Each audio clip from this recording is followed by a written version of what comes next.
kembali lagi nih. Jangan pernah membangunkan macan tidur, kata orang zaman dulu, geng. Nah, film kali ini menceritakan sosok kepala keluarga yang diharuskan untuk membalaskan dendamnya atas kematian istrinya akibat serangan dari terorisme di luar sana. Oke, sebelum lanjut ke alur ceritanya, jangan lupa disubrek, nyalakan loncengnya, dan inilah filmnya, geng.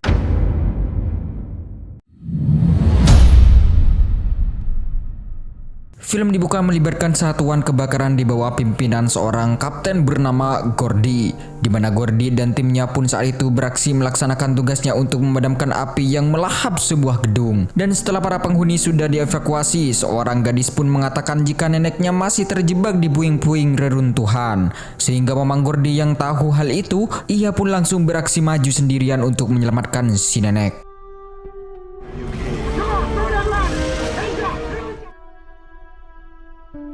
Setelah tugas selesai, Gordy pun pulang dan berkumpul dengan istrinya yaitu Anna dan putranya yang bernama Matt. Yang di pagi itu, Anna pun berencana ingin membawa Matt ke dokter dan meminta Gordy untuk menjemput mereka berdua. Dimana ketika Anna menunggu di luar gedung pemerintahan, seorang polisi pun datang dan memeriksa keadaan sekitar.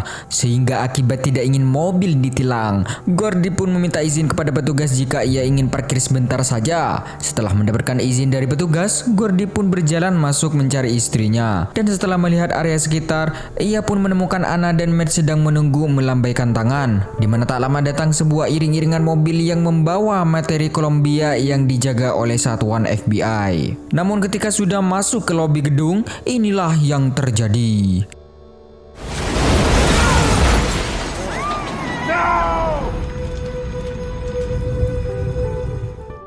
Atas peristiwa tersebut 24 pun mengalami luka-luka dan 9 orang tewas terkena ledakan termasuk Anna dan juga Matt. Yang seakan-akan tidak percaya, Gordy pun shock dan lantas meratapi kepergian anak dan juga istrinya.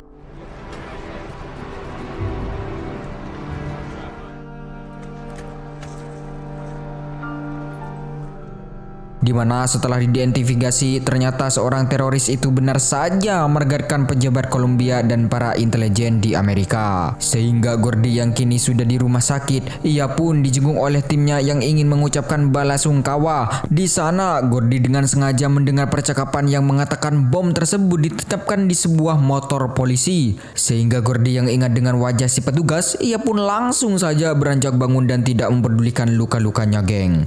Dimana dengan kaki yang masih pincang, Gordy pun datang ke kantor FBI yang kala itu sedang memulai penyelidikan. Dan diketahui pelaku pengeboman itu adalah teroris Kolombia bernama Claudio yang dijuluki dengan sebutan El Lobo. Melihat rekaman CCTV, Gordy pun menjelaskan jika ia sempat mengobrol dengan Claudio saat ingin menjemput anak istrinya. Namun semua itu sudah terlambat. Gordy pun tidak sempat menyelamatkan mereka berdua. Dimana dari belakang seorang agen FBI bernama Brand yang selamat dari TKP pun, ia berjanji mereka akan menangkap Claudio. Yang sebelum pergi, Brand pun memberikan kartu namanya jika suatu saat Gordy ingin menghubunginya. Setelah acara pemakaman, Gordy tidak percaya dengan terus terbayang akan kejadian yang menimpa keluarganya. Tidak lama kemudian tidak sengaja melihat sebuah cuplikan berita yang menanyakan video rekaman yang Claudio buat. Di mana teroris itu pun mengatakan jika dirinya sudah telah bertanggung jawab atas peristiwa pengeboman di 7 tempat sebelumnya. Dan aksi teror ia lakukan ini adalah sebatas pembelaan diri melawan penjahat perang Amerika. Tak lama, berita pun kemudian menayangkan sebuah wawancara terhadap seorang komite solidaritas bernama Ortiz yang mengatakan jika hal yang menimpa anak dan istri Gordy itu hanyalah sebuah kerusakan tambahan. Mamang yang mendengar pernyataan itu pun seketika murka yang lalu datang dan mengamuk di kantornya Ortiz. Namun beruntung ketika Ortiz hampir dikirim ke warung surga, polisi pun datang di waktu yang tepat. I give you fucking collateral damage. You tell me where the wolf is. Fireman. Move in. Go now. Tell me where the wolf is. Fuck you. Take it now. Setelah berhasil diamankan, Gordy pun dibawa ke hadapan seorang agen FBI yang bernama Joe. Yang di situ Gordy mengutarakan kecewaannya kenapa para polisi menganggap wajar hal yang telah menimpa anak istrinya. Di mana saat persidangan, Amerika akan mencoba bernegosiasi. Mendengar hal tersebut, tentu saja Brand menantang karena bernegosiasi dengan para teroris adalah hal yang tidak masuk akal. Karena para gerilyawan itu hanyalah ingin perang dan bebas menjual kokain mereka tanpa ada yang menghalangi. Setelah persidangan itu, Brand pun mendapatkan telepon dari Gordy dan mengatakan jika Amerika akan bernegosiasi. Sehingga Mamang yang tahu jika kasus keluarganya telah dilupakan, ia pun memutuskan untuk balas dendam sendiri.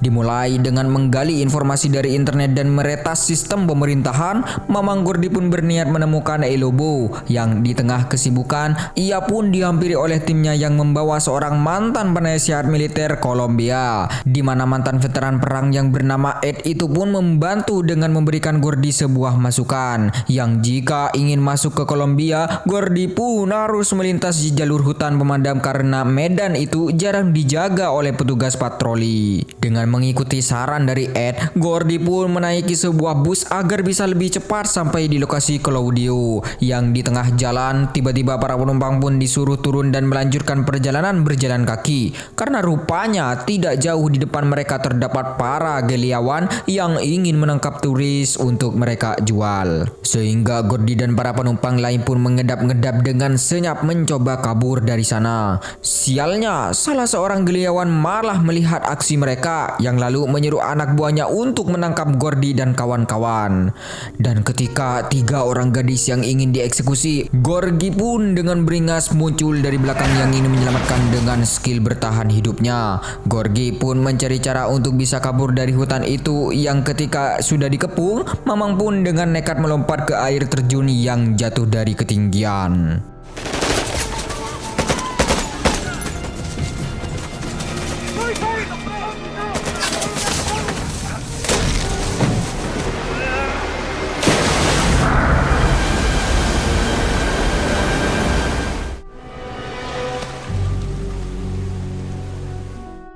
Tiba besoknya, Brand pun mendapatkan kabar jika si Mamang Gordy tidak takut apapun, pergi menyerbu teroris seorang diri. Yang setelah berunding, Brand dan timnya pun berencana untuk menyusul dan menemui Gordy. Di mana Claudio yang tahu jika ada seorang pria yang telah datang memburu dirinya, ia pun memerintahkan para anak buahnya untuk menangkap si petugas damkar guna dijadikan sandera agar bisa meminta uang tebusan pada Amerika. Kembali ke Mamang yang telah selamat dari air terjun, ia pun kini melanjutkan perjalanannya dengan menaiki sebuah perahu. Namun ketika tiba di pelabuhan, Mamang penjual jam tangan yang melihat Gordy pun, ia pun langsung melapor para polisi setempat. Di mana ketika berjalan, Gordy pun melihat seorang wanita bernama Selena dan putranya Mauro ingin ditangkap oleh penjahat. Sehingga Mamang yang adalah orang baik pun menghampiri dan mencoba membantu si wanita.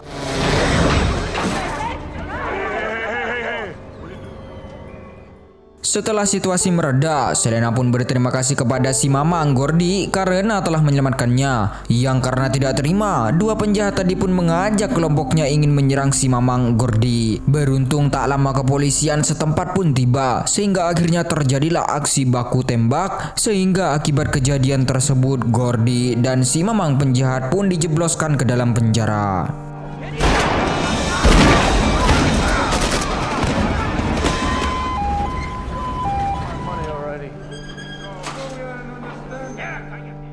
Berada di dalam penjara, Mamang pun mendapat tetangga penghuni sel sebelah, seorang teknisi lokal bernama Armstrong. Dan karena ingin masuk ke wilayah gerilyawan, Mamang pun menawari Armstrong, "Ayo sini paspornya kamu, saya beli saja." Namun Armstrong yang tidak mau dibunuh karena menjadi warga ilegal, ia pun tidak sudi menjual paspor pribadinya. Yang tak lama, penjara itu pun diserang secara brutal oleh Claudio dan pasukannya karena ingin membebaskan rekannya mereka.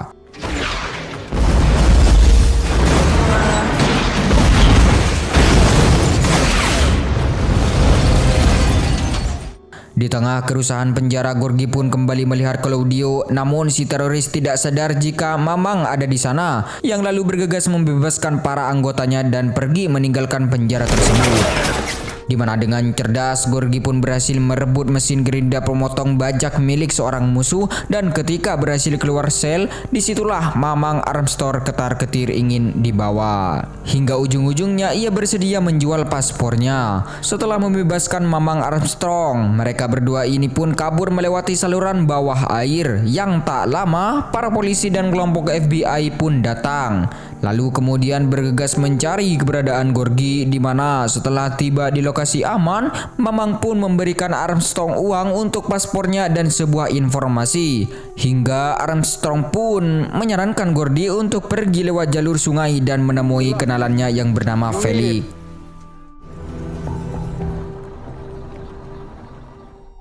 Ketika berada di perahu, Gorgi pun dikagetkan dengan melihat kekejaman gerilyawan yang membantai para warga setempat dengan sangat sadis. Yang ketika masuk ke wilayah pembatasan, mereka pun tiba-tiba dihadang oleh para gerilyawan yang ingin mengecek paspor. Di mana ketika dibawa ke pintu masuk, Gorgi pun dihampiri oleh Felix yang rupanya pria itu adalah temannya John Wick. Dengan beribu alasan, Gorgi pun akhirnya berhasil meyakinkan Felix jika ia adalah teknisi pengganti Armstrong. We got it smooth like vanilla. All right, here, put this on.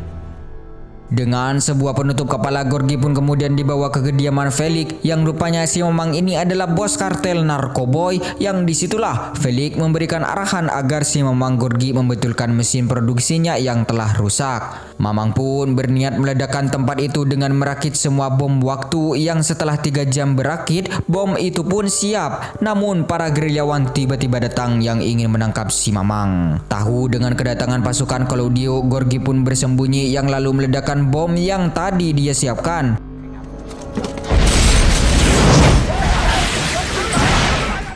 Dan di tengah kekacauan, temannya John Wick pun ditumbaskan karena membiarkan si Mamang Gorgi kabur. Namun mereka semua di sini tidak sadar jika seorang yang dia cari-cari justru sudah bersembunyi di bawah mobil mereka. Yang setibanya di markas, Gorgi pun berhasil menyelinap dan akhirnya tiba di ruangan Claudio. Tanpa buang banyak waktu, Gorgi pun mengikatkan sebuah granat dengan karet gelang yang tadi sudah diteteskan minyak bimoli dan menaruhnya di atas tangki gas yang mudah terbakar agar si Claudio meledak dengan rumah-rumahnya. Namun ketika keluar halaman, tanpa diduga Selena malah ada di sana dengan membawa Mauro anaknya. Karena ingin menyelamatkan Selena dari ledakan bom, aksi Mamang pun berakhir ketahuan dan Claudio berhasil lari. No!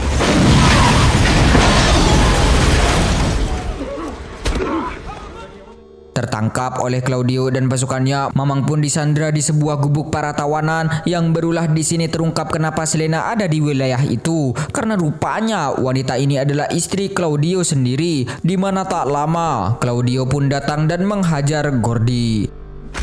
Namun si Mamang tentu saja tidak tinggal diam, yang lalu melakukan sebuah perlawanan. Namun akibat dikeroyok dengan tangan berborgol, Gorgi pun berhasil dibuat pingsan. Brand dan timnya yang melihat hasil gambar satelit, ia pun menduga jika ledakan besar di markas Claudio itu adalah ulah Gorgi, yang lalu menyiapkan tim pasukan khusus FBI untuk melakukan sebuah misi penyelamatan. Di mana ketika bersadar, Gorgi pun menghampiri oleh Selena yang membawakannya satu keranjang makanan sebagai ucapan terima kasih karena tadi malam telah menyelamatkan ia dan Mauro anaknya.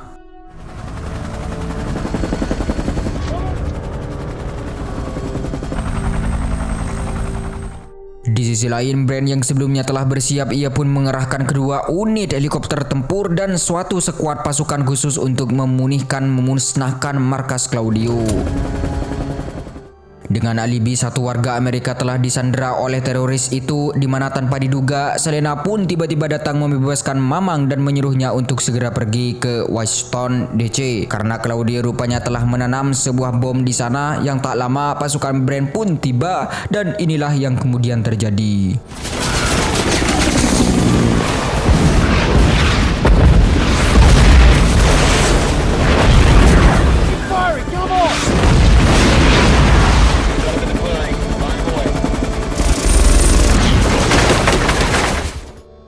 Barisan pasukan gerilyawan dihabisi. Brand pun menyusuli Gorgie untuk membawanya pulang ke Amerika. Yang dikejutkan oleh perkataan Gorgie jika Claudio kini sudah ada di Weinstein ingin meledakkan sebuah gedung.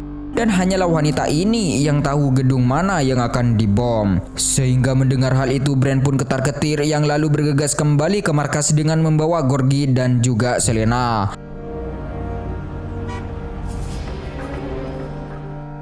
Benar saja, Claudio kini terlihat berkeliaran di area gedung di apartemen negara sambil membawa sebuah koper yang kemudian ia sembunyikan diam-diam di tengah keramaian di sebuah stasiun. Sementara itu, Selena dan Gorgie baru saja tiba di kantor FBI.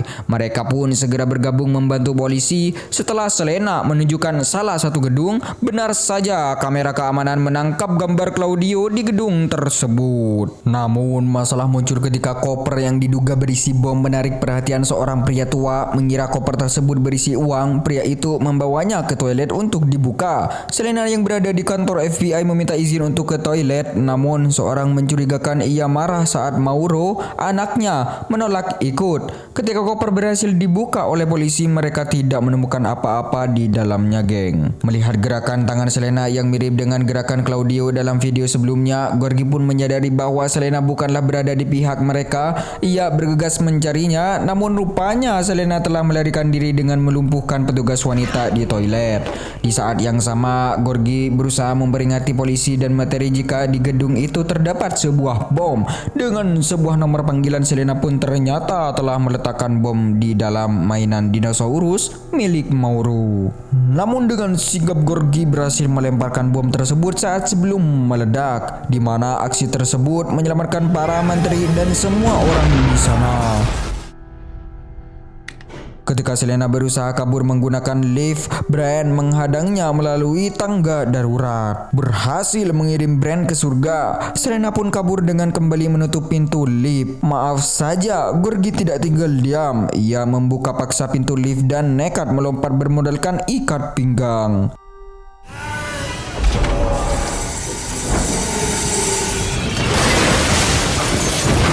Pelariannya berlanjut ke ruangan basement di mana rupanya Claudio sudah menunggunya dengan menggunakan motor GP. Dengan kepintaran Gorgie dengan cepat menutup pintu keluar dari ruang kontrol sehingga Claudio dan Selena tidak punya pilihan lain selain balik kanan bubar jalan. Dengan kecerdasan dan keberanian, Gorgie menciptakan jebakan dengan membocorkan pipa gas di basement. Saat Selena mencoba menembaknya, percikan api dari pistolnya memicu ledakan dan inilah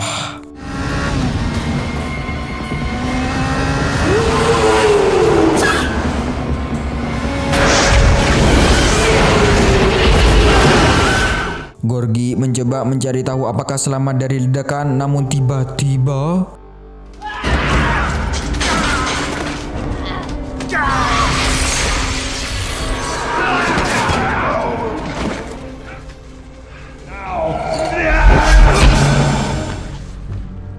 kemenangan dimiliki oleh Mamang Gorgie, geng.